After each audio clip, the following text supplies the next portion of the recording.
repasaba por encima 4 montes hemos dado, porque por lo menos algo de cada monte debemos de recordar, aunque debemos de practicar mucho más.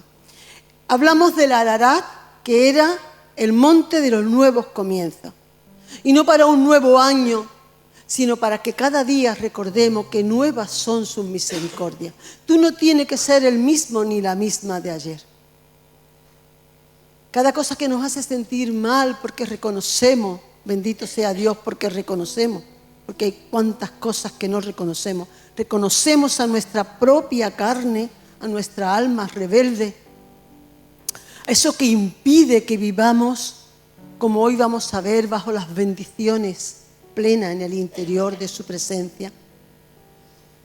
Y tenemos la oportunidad, en el Señor siempre tenemos la oportunidad de un nuevo comienzo. No tenemos que pensar, pues ya he destruido mi vida, he llegado al final, he destruido el matrimonio, se ha destruido las relaciones. Siempre con Dios podemos comenzar de nuevo. Bien, hablamos del Moriah, que aunque sea el monte del sacrificio supremo de Isaac, representando al sacrificio de Cristo, a mí me bendijo mucho, y lo repito, creo que cada vez que toco los montes, como fue el monte de la provisión, porque cuando él ya no creía que hubiera salida, alza sus ojos, y en las espaldas estaba el carnero. Dios provee siempre de una salida a tu situación. Lo que tenemos que tener cuidado es que hay salidas, hay muchas salidas, pero no todas vienen de parte de Dios. Él podía haber tenido muchas salidas. No puede ser que Dios me diga, esto no es de Dios, un montón de cosas. El Tabor, el monte no solamente de la transfiguración de Jesús y de la adoración, porque por su misericordia Él revela su gloria a unos pocos. Pero también disfrutamos, ¿no?, de la batalla espiritual que hubo dirigida por Barak, con lo de Débora, ¿se acuerdan? Como el Señor nos hablaba de Javín, de Sísara. Bueno, creo que son verdades importantes, para que no sean cultos va y cultos vienen. Son profundidades de la batalla que ocurre en los cielos, pero que nosotros lo vivimos en la tierra. Y el monte Nebo, el monte donde podemos, yo procuro, hermano, lo digo de corazón, todos los días subirme al monte Nebo y ver sus promesas con su corazón. Intentar verlas con y por la fe. Porque en ese monte recibimos la vida porque aumenta nuestra fe. Porque en ese monte podemos llamar las cosas que todavía no son como si fuesen. Porque en ese monte es donde tenemos una vez más la oportunidad de decir sí y el amén. Y porque en ese monte, en la misma comunión con Dios, donde fui también muy bendecida, era como Moisés cierra sus ojos por última vez en el beso de su presencia. Me parece que estos tiempos de los montes son revelaciones muy especiales que el Señor está dando a su amada, a su iglesia, como hemos cantado. Es el Padre que está preparando a su iglesia con un corazón nuevo, renovado, en el espíritu del amor y del temor de Dios, como también vamos a ver, para de verdad estar preparada para recibir, para ir con el amado. Hoy, y no podía ser otra cosa después de la predicación de Rafa, que por cierto, las que han ido al encuentro de mujeres habrán disfrutado de esto, de ver que estamos en el sentir, como Dios nos hablaba de lo mismo. Así que el que quiere recibe, porque Dios se repite. Dios nos estaba hablando de la sequía, de Elías, de todo esto. Así que yo me tenía que ir hoy al Monte Carmelo. Pero la verdad era que yo ya había comenzado con el Monte Carmelo. Yo algunas hermanas con las que voy a ir, me quedo maravillada, porque yo había decidido por entrar en el mismo sentir, investigar, profundizar, meditar, reflexionar, vivir el Monte Carmelo. Y cuando llegamos al encuentro y nos vuelven a hablar, dije, Señor, qué bueno es el Señor, qué misericordia tiene y qué buenas son sus cosas. Hoy tratamos el Monte Carmelo y además hemos cantado. Es la oración que abre los cielos. No tenía más remedio de verdad que entrar, hermano, entrar para mi propia vida. Sé que entramos un 1%, ni un 1% de las revelaciones de lo que hay en él, pero la luz va ahí avanzando, la luz va ahí avanzando.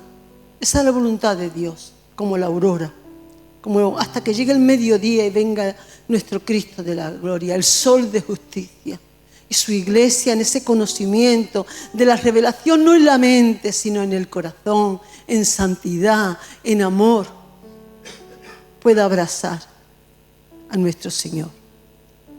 El texto es en Primera de Reyes, donde quiero que entendamos sobre todo que la voluntad de Dios es que siempre vivamos bajo cielos abiertos. Nuestro Dios no es un Dios que se goce con nuestro sufrimiento. Lo que nos quiere es enseñar porque hay una comunicación entre la tierra y el cielo. Necesitamos aprender no a repetir las oraciones, porque no es un espíritu de repetición, como nos decía Jesús, sino el sentir de esta oración poderosa que da Elías, que nos hablan en Santiago, capítulo 5, versos 17 y 18, donde vamos a mirarlo como verso clave para los que me toman nota, para los que reflexionen y meditan en esto más tarde, de cómo esta oración fue tan poderosa, tan efectiva, tan fructífera, que estando los cielos cerrados, como vamos a ver, a causa de la rebeldía del pueblo de Dios, y tenemos que identificarnos para descubrir nuestras propias rebeldías, porque como siempre digo, somos muy lúcidos para ver las faltas de los demás, para que nos choque el problema de los demás, pero muy ciegos para los nuestros propios. Y eso cierra los cielos. Eso cierra los cielos. Esto es como la oración, porque también lo tengo en mi espíritu, lo diga o no, a lo largo de la prédica del publicano y del fariseo. Esto es lo que de verdad traigo. ¿Cuál es la oración que abre los cielos? La oración del publicano. No vamos a ir a mirarlo porque es otra prédica. Pero es el sentir el espíritu de aquel que no se cree digno, que no se cree mejor, por tanto no juzga ni critica, porque su interior sabe que todo es por la bondad y la misericordia de Dios. Y si vuelve el rostro para ver lo que ha sido, reconoce que es Dios el que lo ha sacado. Y hasta aquí llegué contigo, y lo que tengo por delante será contigo. Ese espíritu del publicano donde dice, yo soy pecador, Señor, no soy digno de nada. Y ese espíritu del fariseo, correcto, recto, porque diezmo, porque ofrendo, porque voy a culto, porque hago, porque digo, porque sé, porque tengo. Y el Señor está enseñando, esa oración no es que no abra los cielos, es que no llega al cielo. Entonces es mi actitud. No son mis palabras, aunque la mayoría de las veces de la abundancia del corazón habla la boca, pero no son mis palabras, no es la oración que tengo que repetir, ni que tengo que decir, ni en qué tono. Es la actitud. Así que las malas actitudes de nuestras vidas cierran los cielos. Y como vamos a ver, esa sequía por la que pasaba el pueblo, y nos recordaba Rafa, esa sequía que viene a ser hambruna, miseria, muerte y enfermedades, al final, a las muertes y a las enfermedades y a las miserias, no se llega de la noche a la mañana. La sequía viene y como deja de llover, eso va produciendo lentamente la carestía. Esto ocurre con el alma del ser humano.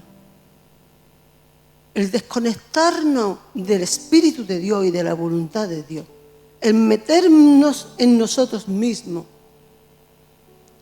las malas actitudes cierran los cielos. No es por lo que dije, no es por lo que hice, no es por lo que me hicieron, no es por lo que dejé de hacer. Es la actitud del corazón.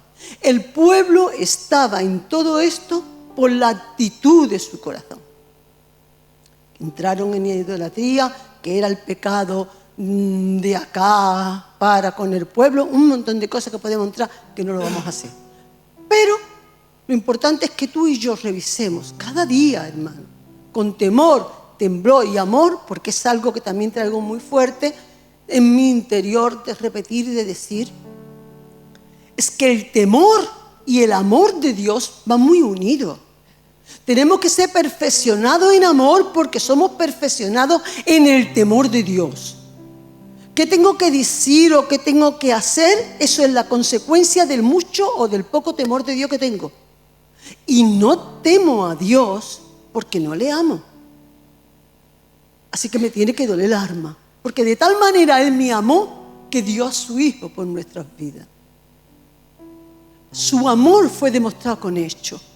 Lo que pasa es que nuestra forma de temer humanamente hablando nos impide comprender de verdad lo que con nuestro espíritu sí sabemos y entendemos, lo que es el temor de Dios.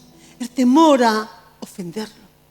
El temor a disgustarlo. El temor a contristar a su Santo Espíritu dentro de mí. El temor a ser yo y no a ser Él. Eso es la consecuencia del amor.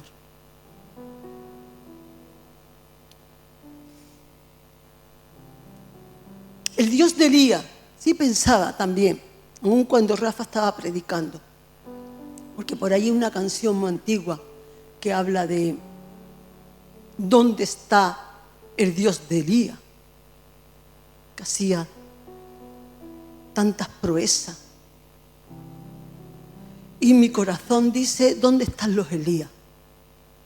Para que veamos al Dios de Elías.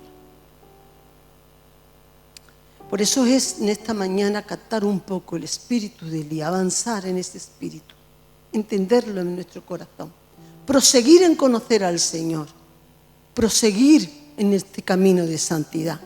Decía yo lo del versículo, los versículos clave de Santiago. Dice, el profeta Elías era un hombre como nosotros. Ojalá fuéramos nosotros como Elías, pero en esta comparación como diciendo, un hombre tentado a recibir adulaciones, un hombre tentado a hablar más de la cuenta, un hombre tentado a cualquier cosa que podemos ser nosotros tentados. Pero cuando oró con fervor, y en ese fervor entran muchas cosas que intentaremos ir captando, cuando ora con temor de Dios, con amor de Dios, con fe, con convicción, con deseo de santidad, pidiendo que no lloviera, dejó de llover. Fue una oración respondida. Los cielos se cerraron. No era culpa, aunque, y como nos hablaba Rafa, aunque acá Jezabel y Toquisqui pudiera perseguir a Elías y hacerlo culpable, no era Elías. Elías era solamente el portavoz de la voluntad de Dios. Durante 3 años y medio sobre la tierra. Pero después, que es lo que vamos a ver hoy, después, cuando oró otra vez, en el mismo espíritu, volvió a llover. Y la tierra dio su cosecha. Bien, entonces, en 1 Reyes capítulo 18, primeramente versículo 1 y 2, 17 y 18, porque no vamos a ver todo el capítulo, como siempre digo, no es un estudio bíblico, es una prédica, vámonos a lo que vamos. Vamos a ver por qué los cielos fueron cerrados a causa de las malas actitudes. Y vamos a ver esto que ya he dicho, de la sequía del alma. Que aquel que está en sequía del alma, tú póntelo como si fuera una sequía física. Te quejas por la sequía. Te quejas porque no hay. Te quejas de lo que no hay. Y como también vamos a ver, le echa la culpa a Toquisqui. al gobierno, a los políticos, al jefe, a los compañeros, al marido, al hijo. Porque es que estás desesperado o desesperada. Pero es que el mundo espiritual es igual. Cuando tu alma está en esa sequía, para no sentirte culpable, porque no puedes con la carga de la culpa, ni tú, ni yo, ni nadie. Por eso Jesús vino a cargar el pecado y a cargar la culpa para que tú tengas paz con Dios y paz contigo mismo y, por supuesto, paz con los que te rodean. Cuando esto viene a tu vida, esta sequía, es a causa de la rebeldía del alma. No pienses que no eres rebelde, porque no es verdad. Desde que nacimos somos rebeldes. Y tenemos esta lucha tan tremenda, que no es nada ni nadie el culpable de las sequías de nuestra alma, sino nosotros mismos. Y esa rebeldía que es en nuestro interior. Versículo 1 y 2 dice, vino palabra de Dios a Elías, al final casi de la sequía, en el 3er año, diciendo, ve y muéstrate acá, que yo haré llover sobre la faz de la tierra. Fue Elías a Acá, porque el hambre era grave en Samaria. La sequía había hecho ya su estrago. La sequía fue tan grande que sabemos que en ciertas áreas llegaban al canibalismo. Y el verso 17 está afirmando lo que estoy hablando del espíritu de culpabilidad que echamos sobre los demás, porque no queremos catalar responsabilidad para el cambio. En el versículo 17 dice que cuando Elías llega a la presencia de Acá, le dice Acá a Elías, ¿eres tú el que turbas a Israel? Lo perseguía porque culpaba a Elías de la sequía.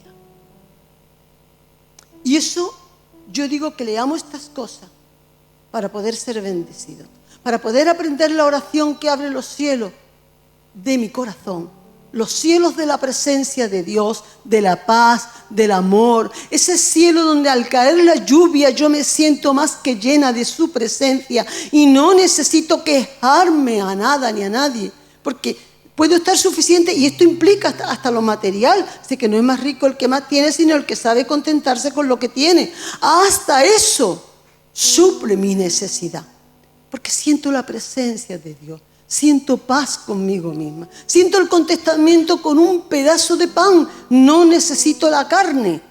No estoy diciendo que no coma carne, come lo que quiera, carne, pescado, gambas, almejas, pero llega un momento en que esa paz de Dios que sobrepasa todo entendimiento te hace estar contento, sea cual sea tu situación.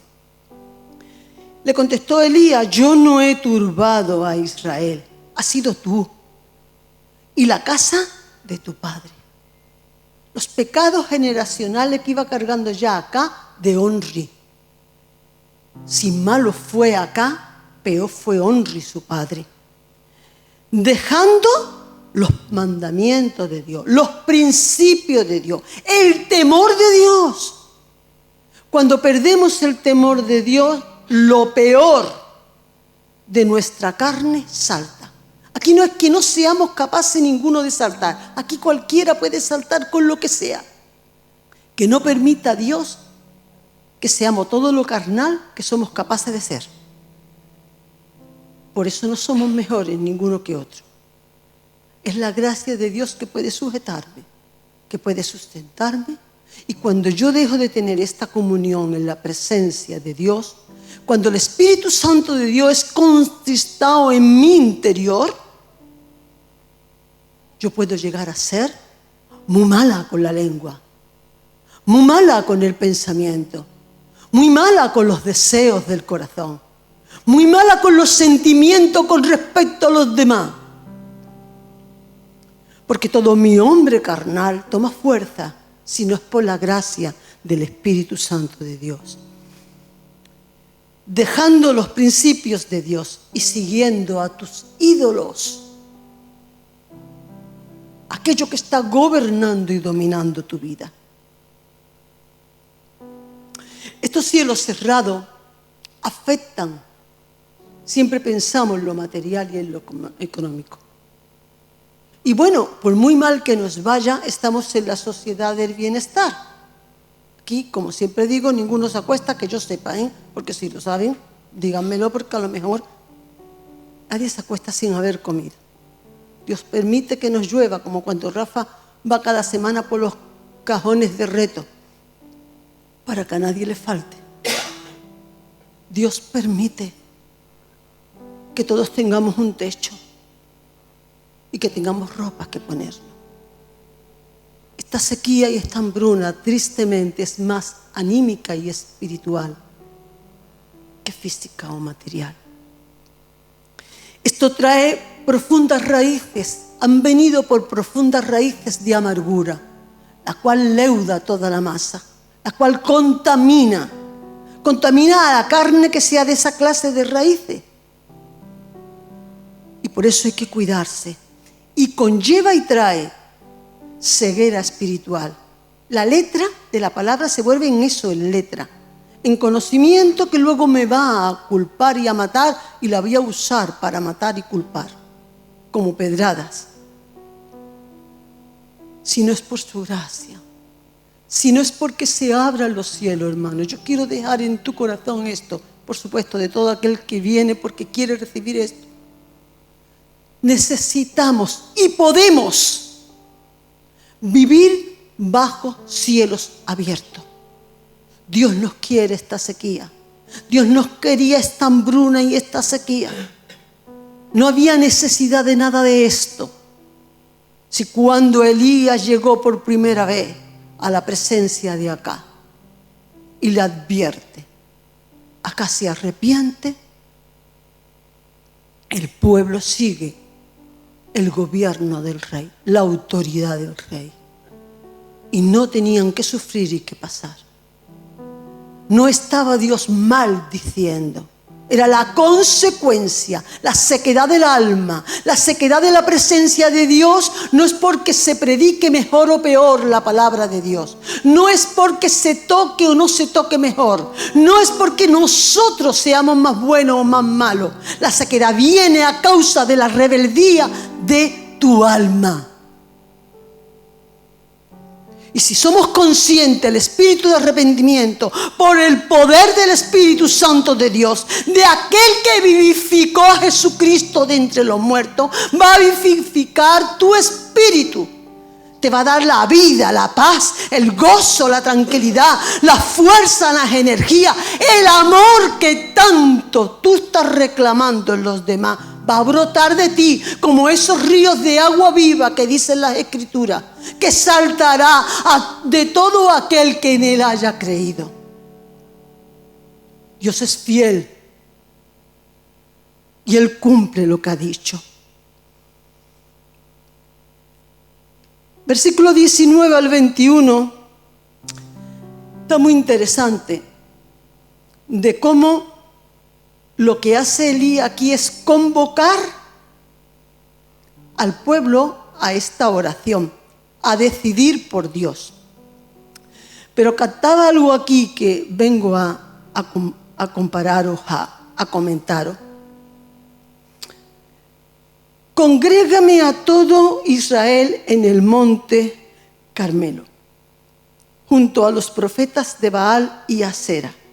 Y entonces Acab convocó a todos los hijos de Israel y los reúne a los profetas en el monte Carmelo. Qué interesante. Creo que es por primera vez que he captado esto. Que Elías no convoca al pueblo. Elías le pide a Acab que convoque al pueblo. ¿Por qué? Porque Acab era el rey. Entra por un camino legal. No es a tu manera ni a mi manera. Hay principios legales tan sencillos como que si te pasa un semáforo, legalmente tienen derecho a multarte. La sequía venía a causa del pecado del pueblo, que comenzaba por la cabeza. Y miren, no me voy a parar, traía hasta la cita, pero esta mañana dije, yo no me quiero parar eso, pero me vuelvo otra vez a la mente. Hay esto es nada más que para los buscadores de tesoros, para los que luego entran a seguir investigando en Jesse. Y qué interesante de cómo Moisés, yo digo, no tiene nada que ver con algo, pero volví otra vez. Moisés es mandado por Dios para anunciar a Faraón que el primogénito, estoy hablando de la última plaga, va a morir si no deja ir al pueblo, ¿verdad? Y cuando va por el camino y va todavía con Séfora y sus hijos, dice que el ángel de Jehová le sale al encuentro para matarlo. Estas son de las cosas que se predica poco porque se entienden peor. Yo tampoco las entiendo, ¿vale? Pero te voy a decir algo de lo que entiendo. Que Séfora recibe la revelación del por qué legalmente Moisés podía haber muerto. Y se va con una piedra y le corta el prepucio a su hijo. Porque tú no puedes ir a reclamar legalidad en la tierra cuando tú no tienes ya la legalidad en los cielos. Y es que esto tiene mucho que ver también con la predicación de la oración que abre los cielos. No puedes. Él no podía, no tenía autoridad para enfrentarse a Faraón cuando él tenía que haber hecho la alianza con Dios en sus hijos en la circuncisión. Era una ley que él se estaba por su cuenta saltando a piola. Y esas son las autoridades puestas por Dios, buenas o malas, nos gusten o no, en las que yo, mi alma rebelde, tiene que aprender a sujetarse. Sin sujeción, sin sometimiento, no hay autoridad. Sí, qué complicado es esto. No lo entiendo bien, en el fondo no entendemos las cosas porque no nos gusta. Porque lo único que te estamos hablando es de sometimiento, de sujeción, pero también de la autoridad que hay de que lo que ates en la tierra es atado en los cielos. No es porque grites, no es porque te sepa la palabra, no es porque emocionalmente tú me digas que esto es del Espíritu y lo ato en el nombre de Jesús, aquello queda atado. La autoridad viene en la misma sujeción a los principios divinos. Dicho esto, y me perdonan que me haya salido un poquito, quiero que veamos que él le pide acá. Y acá él es el que tiene que hacer la convocatoria. Mal rey, pero el rey. Y acá estaba en esa sequía, aunque culpara a otros, porque en su corazón nunca hubo ni humildad, ni arrepentimiento, ni dolor de corazón. Por eso era una ceguera espiritual profunda. No conocía el temor de Dios, no conocía el amor de Dios. Por eso, en primer lugar, para esta oración que abre los cielos, es que entremos, que yo tengo que hablar con Dios y decirle, Señor, ayúdame, estoy desesperada, porque me he enterado muy bien de lo del fariseo y de lo del publicano. Pero necesito entrar en ese espíritu de humildad y de humillación. Y también te digo que si no es por su gracia, tampoco entra. Aquí todo es por su gracia. Por tu decisión. Por tu decisión, como vamos a ver ahora, pero por su fuerza y por su gracia. Versículo 30. Perdón, un momentito. Antes del versículo 30, en el final del 21 dice Elías al pueblo después de convocado: ¿hasta cuándo claudicaréis vosotros entre dos pensamientos? Esta decisión es porque somos mucha parte del cuervo. ¿Se acuerdan de la predicación de Alara? El cuervo va y viene. El cuervo va y viene, le gusta llegar al arca, pero le gusta ir a su aire. Y se va. Y come de la inmundicia. Pero luego va y vuelve. Y nuestras almas carnales les gusta ir y venir. Y no, cuando tú vuelves, no es lo mismo. Tú te vas. Y cuando tú vuelves, aquel lugar no sigue siendo igual. Yo estoy hablando de lugares espirituales. Muchas veces hasta físicamente esto ocurre igual. Tú te vas. Cuando tú vuelves, ahí el diablo ha hecho estrago. Y si es Dios, bendito sea Dios, ha puesto orden. Por eso el diablo, como dice también la palabra, los demonios cuando huyen no encuentran dónde posarse, quieren volver y encontrando la casa barrida y ordenada, dice, pues me voy por 7 más. Estos son mensajes espirituales que Jesús le daba a los entendidos, a los que teniendo oído para escuchar, oyen. Y es porque nosotros cada día, te lo repito, dice, yo ya me entregué al Señor, yo ya decidí creer en Dios, yo ya sé, no te creas eso, que eso son frases del fariseo, yo soy, no. Tú cada día renuevas tus pactos con Dios. Tú cada día decides con Dios. ¿Hasta cuándo vaya a claudicar entre dos pensamientos? Tú no puedes seguir teniendo un doble pensamiento. Tú no puedes hoy querer mucho y mañana odiar mucho. Tú hoy no puedes querer estar entregado y mañana querer hacer lo que quiera. Porque Dios es fiel. Algo que viene del principio del corazón de Dios es la fidelidad. Eso tiene mucho que ver con la integridad, con la entereza, con la constancia, con el dominio propio, con la decisión de cada día. Por eso el que temprano me busca, temprano me halla. Porque es por la mañana temprano, lo que yo siempre aconsejo, porque por la mañana tú decides cómo vas a hacer tu día. Tú no sabes las cosas que te puedan venir. Entonces tienes que tener tus tiempos con Dios, tus tiempos de pensamiento, tus tiempos de reflexión, tus tiempos de sentimiento, tus tiempos donde tú te purificas, donde tú te santificas, donde tú ordenas y donde tú te entregas. Y vuelves a decidir. Siento como dos pensamientos. Tengo ganas de tal cosa, pero no quiero, no debo, no me conviene. Delante de ti afirmo mis pensamientos en tu voluntad. Delante de ti afirmo mis pensamientos y mis sentimientos. Y eso es llevar todo pensamiento cautivo a la obediencia a Cristo. Y eso nadie lo puede hacer por ti. Y da igual las maravillosas predicaciones que tú escuches. Da igual los maravillosos coros. Esto es algo muy personal. Bien, en el versículo 30, donde el pueblo, que además, vuelvo otra vez atrás porque me quedé pensando y lo subrayé, y el pueblo no responde palabra, le dice decidió,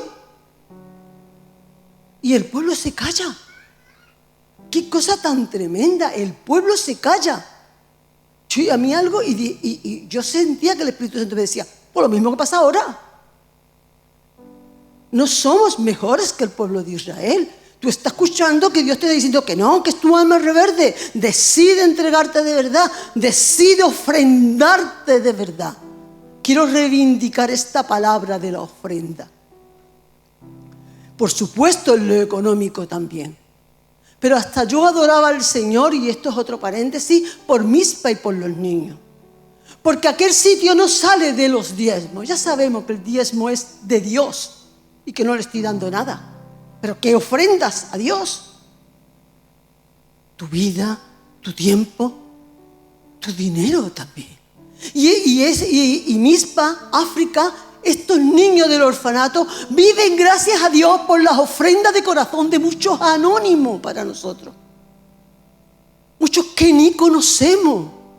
Gente fiel. Cuando estábamos en el encuentro de mujeres, llamé a Esther porque había una mujer muy mayor,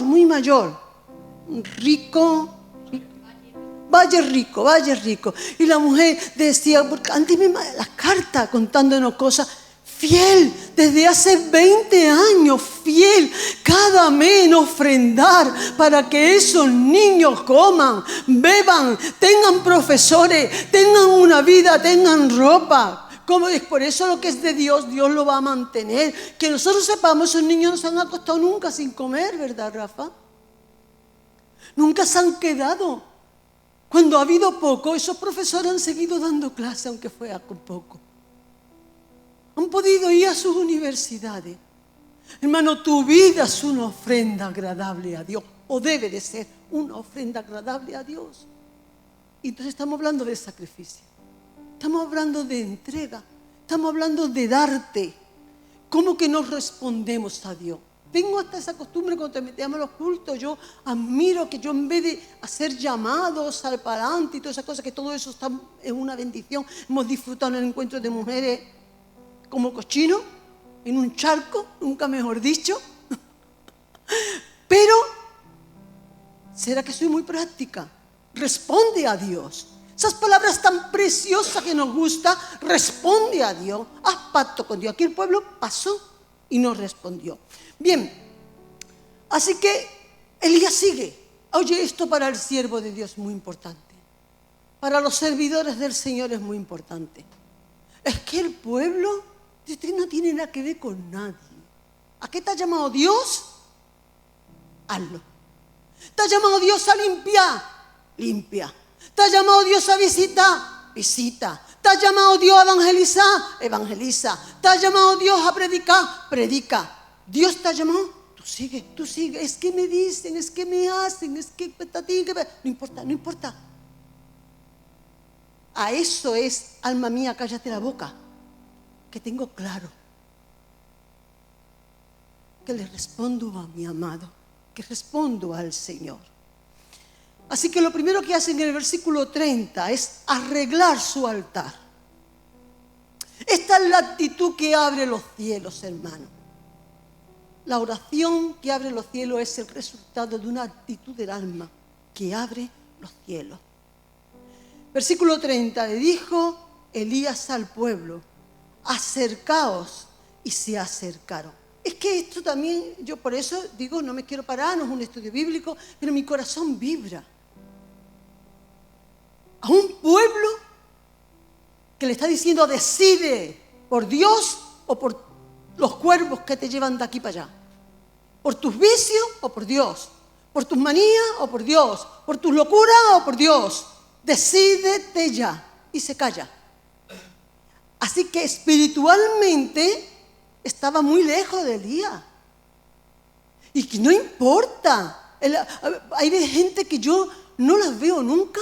No tengo nunca conversaciones, y perdóname, Loli, lo digo por Loli.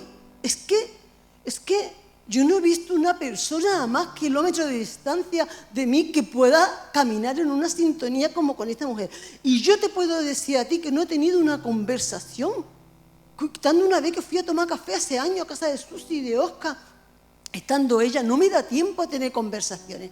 Pero antes de que yo vaya a escribirle, ella me está diciendo algo. Y antes de lo que sea, yo le estoy diciendo, esto es asombroso cómo se puede tener una sintonía en el espíritu. Yo me estoy refiriendo a esto, hermano. Que no se trata de estar mucho tiempo, ni de hablar mucho, ni de escuchar, ni de pasear. Se trata de acercarnos en el espíritu, atender, responder y dejarnos llevar por el Espíritu Santo de Dios también en otras personas. Acercado y se acercaron, y entonces él arregló el altar de Jehová que estaba arruinado. Y esto es otra observación. No es que no hubiera altar, aquí estamos llamando de gente convertida, vamos a hablarlo en nuestro vocabulario evangélico, gente que dicen que conocen a Dios, gente que tiene la palabra, pero el altar, donde tú llevas tus ofrendas, donde tú te ofrendas, donde tú adoras, donde tú te comunicas en el Espíritu, donde tú tienes que reflexionar en la santa palabra de Dios, donde tú tienes que servir, el altar de intimidad de tu vida y de la mía estaba arruinado. ¿Por qué se arruinó un altar? Por supuesto, y en primer lugar por el abandono. La casa, si tú la abandonas, aquí el sufrimiento si no pintamos, si no se, las cosas si no se andan. Pero esas malas actitudes hacen que abandonemos el altar. Porque se te quita las ganas de todo. La rebeldía te quita las ganas de todo.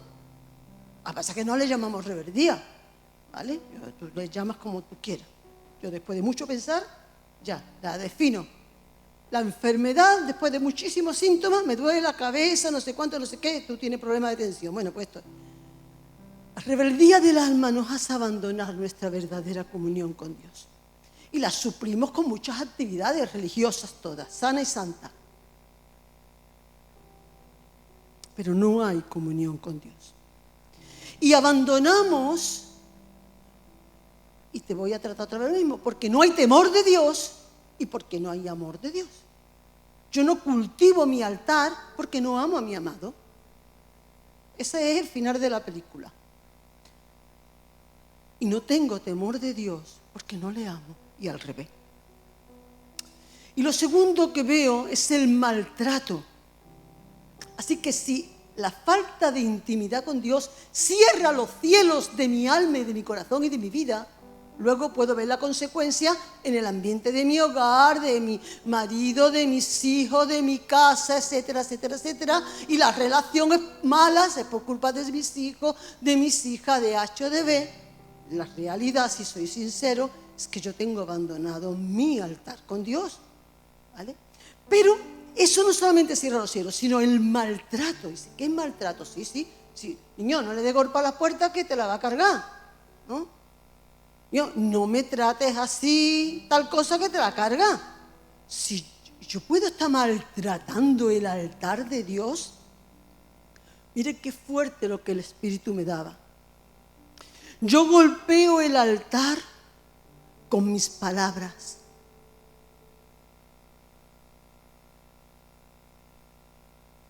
Lo que yo creo que hablo a oscura, el Espíritu lo revela.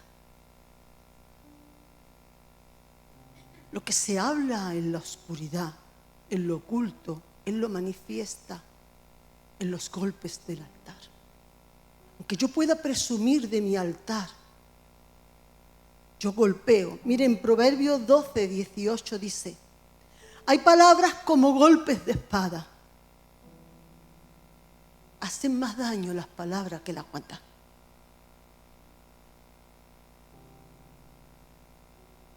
La oigan las personas o no la oigan. Las piense yo y las vocalice a solas.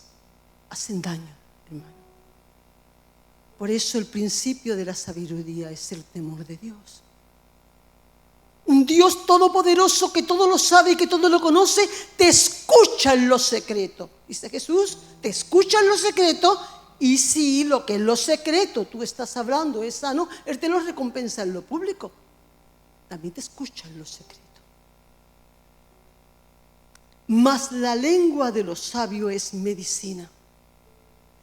Estamos hablando que la sabiduría es el conocimiento también de Dios. Por eso traía Jeremías 9:24.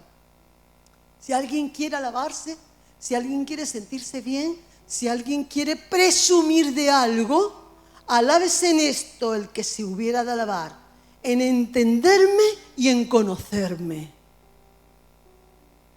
La sabiduría verdadera es el conocimiento de Dios. Y el conocimiento de Dios te da temor de Dios y amor por Dios. Y Él va a venir por una iglesia. Ya. Está preparando los tiempos y Jesús viene pronto. Está preparando a su amada y la está preparando una iglesia entendida en los tiempos, no mental y razonablemente, sino en el corazón. Una iglesia que ha avanzado en niveles de intimidad con Dios. Una iglesia que ha avanzado en el temor y en el amor por Dios. Una iglesia que entiende y comprende las cosas de su espíritu y sabe cubrir en amor la multitud de faltas. Una iglesia que no desperdicia sus energías en quejarse. Una iglesia que no desperdicia su vida en lamentarse, sino en llenarse del amor de Dios, en ese amor que todo lo soporta, en ese amor que no busca lo suyo, en ese amor donde el yo no es tan grande, porque lo importante es mi Dios y lo que mi Dios ama es lo que yo amo. Él viene por una iglesia no llena de números, sino llena de un corazón de verdad enamorada de Cristo Jesús. Versículos 31 y 32. Y tomando Elías, y aquí está el fuerte de la oración, y es que esto es muy complicado, no sé cómo lo voy a hacer, cómo me voy a explicar. Yo espero que por la gracia del Espíritu entendamos, y lo que no, luego aparte, lo meditan. Tomando Elías 12 piedras, conforme al número de las tribus de Israel, edifica con las piedras un altar en el nombre de Jehová. Esto nada más tiene mucho, hermano. Te voy a dejar un poquito para que luego lo mire. El 12 es el número que representa el gobierno de Dios. 12 tribus, 12 apóstoles, 12, todo es 12, 12, 12. Porque un altar se forma con 3 piedras. 1, 2 y 3. Los megalíticos que se ven en Inglaterra, entonces ya tiene 1, 2 y 3, ya tiene un altar. ¿Por qué 12? Porque esta oración que luego va a expresar, esta que está saliendo y que nos cuenta el apóstol Santiago, no se la estamos escuchando a Elías, es la expresión vocal de la representación de lo que Elías estaba haciendo y lo que el Espíritu de Dios quiere que hoy tú y yo nos enteremos. La oración que abre los cielos de bendición para tu vida es la oración que está bajo el gobierno, bajo la sujetación, bajo los principios, bajo la voluntad de Dios, la que va humillando la rebeldía de tu alma, porque es la que se va a poner en el altar del sacrificio. Y en el nombre de Jehová, también ahí, pues sí, cuando dice Jesús, todo lo que le pidáis al Padre en mi nombre, perdónenme, y yo no digo que no le den gracias al Señor por el pan en el nombre de Jesús y amén, que todo el que lo hace muy bien, pero mucho más que eso, ¿no? Es mucho más que esa repetición, ¿no? Es a través de Jesús, es dentro de Jesús, es en el nombre de Jesús. Este altar y este gobierno de Dios no puedes tampoco hacerlo en tus propias fuerzas. Porque un punto, una tilde que tú incumples de la ley, eres culpable de toda la ley. Es en la gracia de Dios, es en el nombre y a través de Dios. Es tu actitud, y volvemos a las malas o buenas actitudes. Es la actitud de tu corazón de cada día decir: Señor, ayúdame a hacer tu voluntad. Porque quiero que de verdad tu voluntad me agrade. En verdad no hacemos la voluntad de Dios porque no nos agrada lo bueno. Porque nuestra alma carnal le agrada lo que Dios dice, ¿no? Y es que esto se vence en el altar, hermano. En el tiempo con Dios. En la comunicación con Dios. Acá vivía bajo su gobierno, se creía él. Vivía bajo el gobierno de los demonios de Jezabel, de Baal y de Acera. Y el pueblo vivía bajo el gobierno de acá, porque era legalmente su rey. Y por eso siempre repito cómo se puede llevar el pecado a casa, las maldiciones a casa e infectar a nuestros amados hijos, los que más queremos.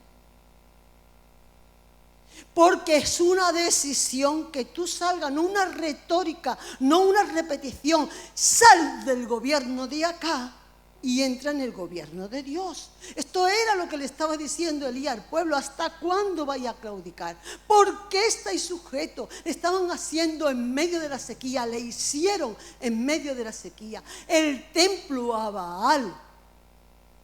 No tenían para comer y habían que gastarlo en las piedras para el templo de Baal.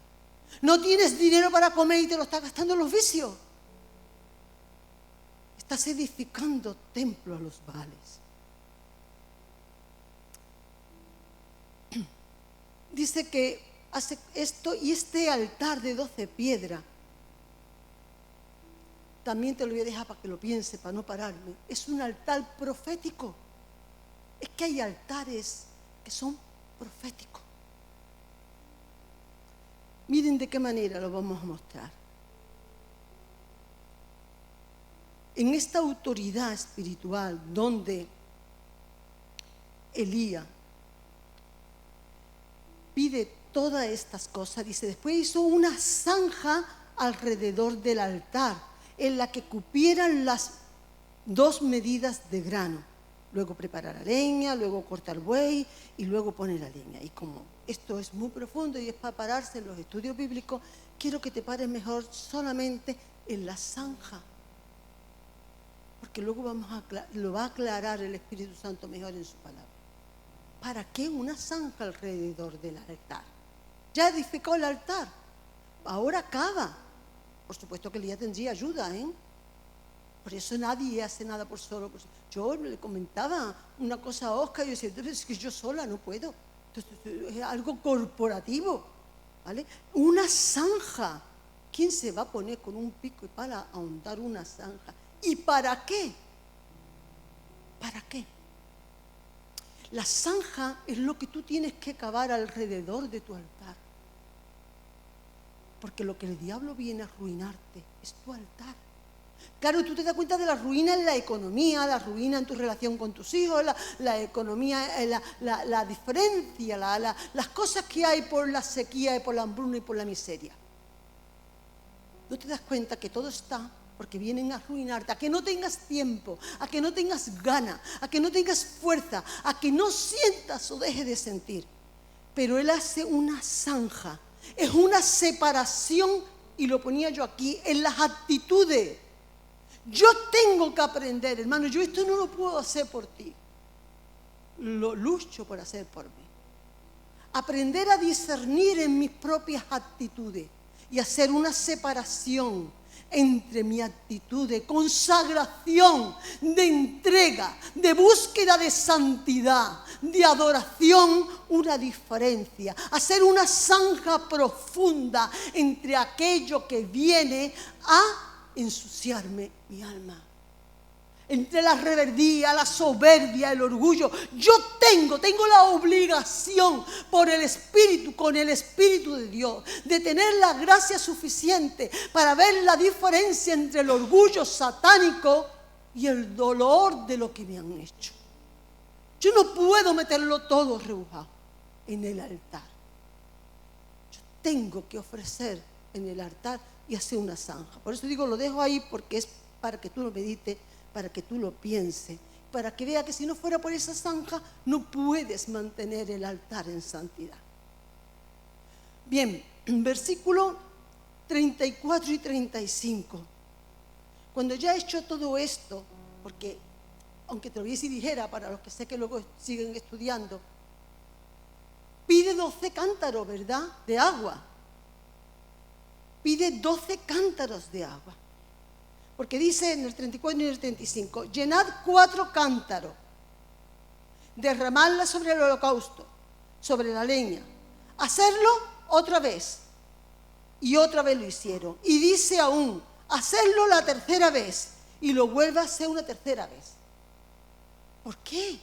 Fíjate lo que te está pidiendo. Te está pidiendo tu necesidad. Estaban en sequía. No estaba pidiéndole 4 tacitas. 4 cántaros, altura más de un hombre.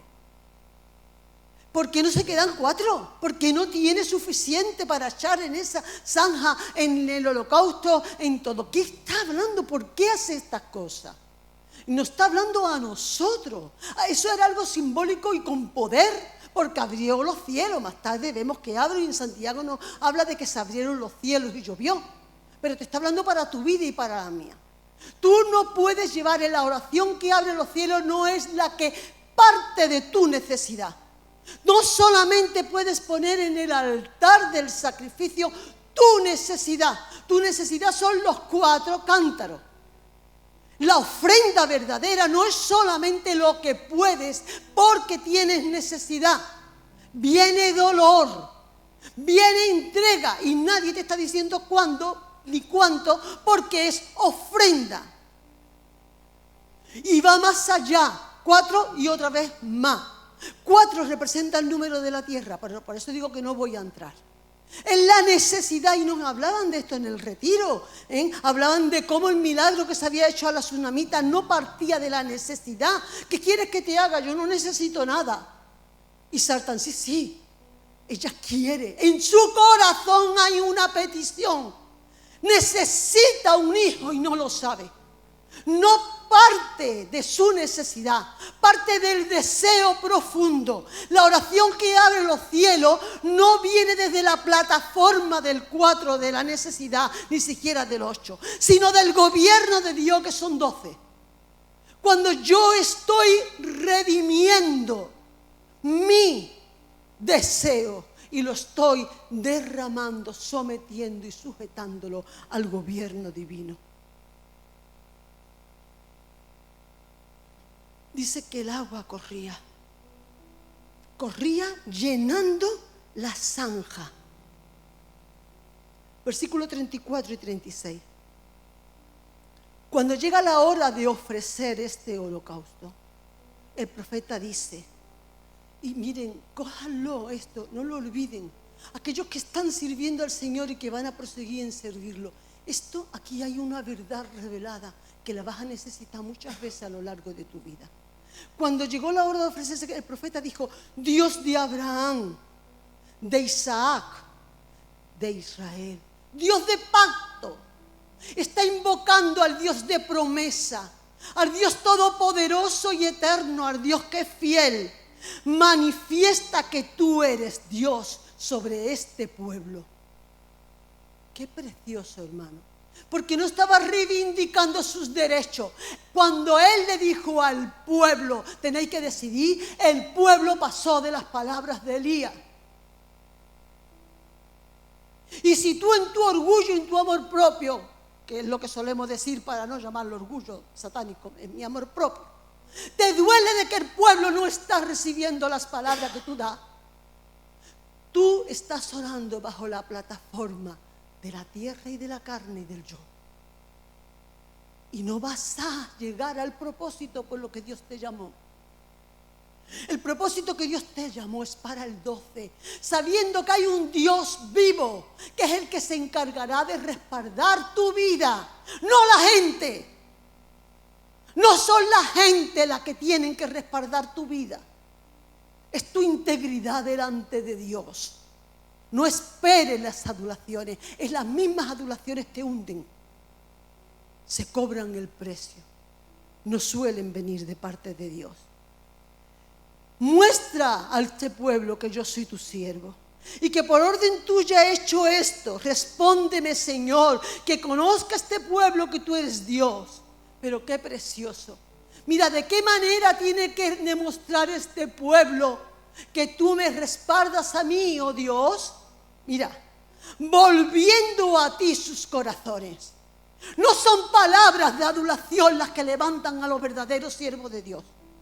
No son palabras de respaldo, son palabras de fruto de personas que se arrepienten de sus pecados de corazón, cambian porque han vuelto sus vidas a Dios. Eso es lo que tú y yo tenemos que ir buscando. Corazones que verdaderamente conozcan al Dios vivo, a tu Dios vivo, el que no cambia, el que no lo reconoce, déjalo ir. Déjalo ir. No necesitas la afirmación de tu familia. No necesitas la afirmación del que está cerca. Jesús llegó a Nazaret y no pudo hacer un solo milagro. A los suyos, a los que decía que era su familia, a los que había esperado que los respaldaran. Y eran los primeros en señalarle que no era posible porque era hijo del carpintero.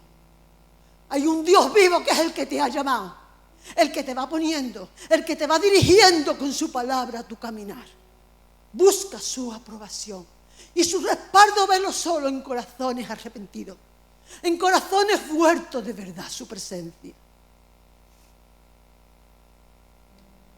Entonces, ese es el espíritu de la oración que abre los cielos. Entonces, cayó fuego de Dios, cayó el fuego del Espíritu Santo. Y no podemos confundir. Y me conocen desde hace mucho tiempo y me gozo con todas las manifestaciones del Espíritu. Pero lo que hizo este fuego fue consumir la carne, consumir la leña, consumir todo aquello que de verdad no vale. Porque miren, cuando pasa por el agua, cuando pasa dice, aún lamió el agua. Lamió el agua, no la consume. Porque el agua estaba representando la obediencia al gobierno de Dios. Y eso es lo que va a permanecer en tu vida. La sujeción, el temor de Dios y el amor de Dios. Eso va a recibir el sello de aprobación. Y ponme como un sello en tu corazón, dice la palabra del Señor. Ponme como un sello donde nadie te toque el corazón. No vayas por la vida dejando que te toquen los espíritus. Sé que digo cosas que dice, ¿qué quiere decir? Guárdatela, apúntala. Más tarde Dios te irá mostrando. Ponme como un sello, como un lacre. Ese lacre de cera, donde está sellado con la sangre de Cristo y el nombre de Jesús, que nadie puede abrir. Dame tu corazón, de todas las cosas dame tu corazón, que cuando te fallen los hombres, tu corazón siga fuerte en la presencia de Dios. Porque tú cerraste tu corazón para que nadie lo tocara, porque le entregaste tu corazón a Él. Ese fuego no cayó antes, cae cuando uno ha derramado el agua suficiente, las lágrimas suficientes y la vida suficiente al gobierno pleno de Dios sobre tus sentimientos, sobre tu alma, sobre tus emociones, sobre tus decisiones, sobre tu vida. Nuestro Dios es real y está vivo, hermanos amados. Tienes que experimentarlo en tu altar de intimidad. La mío me pareció muy interesante. Saben que no me gusta decir, pero viene de una palabra de raíz hebrea, lajá, que significa, miren, batallar, combatir y guerrear. Así que la mejor arma espiritual que abre o cierra los cielos no es el grito emocional, aunque yo los dé y sea emocional. Es tu obediencia al gobierno de Dios y la mía. Y por último, los versículos 39, 45 y 46. Viendo todo el pueblo, unos de corazón, otros no, se postraron y confesaron y declararon que Jehová es Dios. Y estando en esto los cielos se oscurecieron. Esta actitud del alma de uno, de Elías, provocó que los cielos se abrieran. Y dice que en aquel momento hubo una gran lluvia. Pero lo que más me bendice, para que tú lo sepas, y yo también, es que la mano de Jehová estuvo sobre Elías. La mano de Dios estuvo sobre la vida de José. En muchos años de pena, de sufrimiento, en la cárcel. Pero se mantuvo, porque la mano de Dios estaba sobre su vida. No importaba lo que dijera el carcelero ni los de la gente de la cárcel. No importaba lo que hiciera y dijera la mujer de Potifar. No importaba la maldad de sus hermanos. La mano de Dios como un sello estaba sobre la vida de José hasta que llegó su tiempo de levantarlo. Porque había temor y había amor en el corazón de José por Dios y por sus cosas. Así que, Oscar, por favor, como conclusión, como definitiva, tú decides si quieres ser sierva de Dios, siervo de Dios o no. Tú decides si quieres ser de esa generación de Elías. Tú decides si la actitud de tu alma va a abrir los cielos sobre tu vida, sobre las congregaciones y donde Dios te ponga. Tú decides, no nadie, tú decides. ¿Cómo? Restaurando y ordenando tu altar bajo el gobierno de Dios y no de tu necesidad. 2, viviendo en el temor de Dios, de ofender su corazón con tus palabras y con tus sentimientos, sellando tus labios en obediencia. Y 3, no defiendas tu causa, clama y espera en Dios, que su mano sea la que selle tu vida. Elías era hombre como nosotros. Ahora en esto tenemos un alma como tú y como yo. Pero cuando oró, vino la sequía. Y cuando oró, vino la lluvia. La oración que abre los cielos la dicta la actitud de tu alma, la actitud de tu corazón. Y como el pueblo escuchaba de la boca de Elías, decide, es momento ya. Si no lo has hecho antes, es tu momento. Y si lo había hecho antes, vuelve a hacerlo ahora. Decide una vida por Dios, para Dios, en el amor y en el temor de Dios. Amén.